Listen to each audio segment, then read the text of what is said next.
గతంలో జగన్మోహన్ రెడ్డి గారు ఉన్నప్పుడు ఎలా ఉందంటారు? ఇప్పుడు ఎలా ఉంది? ఇప్పుడు బాగానే ఉంది, ప్రభుత్వం బాగానే నడుస్తుంది. జగన్ గారు ఉన్నప్పుడు బాగుండేది, ఇప్పుడు బాగానే ఉంది.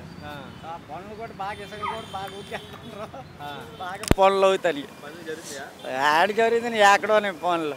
100 రూపాయలు అంటే 50 రూపాయలకి ఇంకోటి వస్తామా అంత అండి. ఇంకెవడు 100 రూపాయలకి పంపు పిలుస్తారేడు, ఆ 50 రూపాయలు వాడినే పిలుస్తారు. మరి ఇంకేడు పనులు ఏం జరగలేదు. ఏట్లేదు. నమస్తే నారాయణ. మరేంటే చంద్రబాబు నాయుడు గారు వచ్చారు, అసలు డెవలప్మెంట్ అయిపోద్ది అంతా. అలా బిల్డింగ్ మొన్న కట్టారు,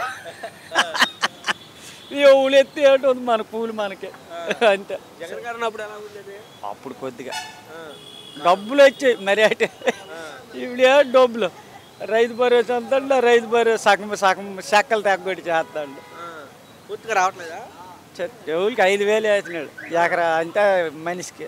అంతే ఒక భూమి ఉన్నోడికల్లా 5,000 వేస్తున్నాడు. జగన్ గారు ఉన్నప్పుడు 20,000. అప్పుడు 13,000 ఖచ్చితంగా పడి 13,000 వేసుడు. ఇది పిఎన్ కిసాన్ 2,000. చంద్రబాబు నాయుడు 20,000 ఇస్తాడు, జగన్ 15 ఇస్తే 20,000 ఎందుకు 40,000 ఎత్తాడు. ఏటి ఎత్తాడు పలకం. సరే అక్కడికి అక్కడ అయిపోయి మంగళము ఎవడు దీనికాడికి వస్తే ఆడి ఇది ఏట్లేదు. పనులు ఎట్టినావమ్మా, పనులు పథకాలు ఏమి రావట్లేదా? ఏం పథకాలు ఉన్నది ఏటి గ్యారెంటీ పూర్తి అయిపోయినాయి అన్నాడు. అయిపోయి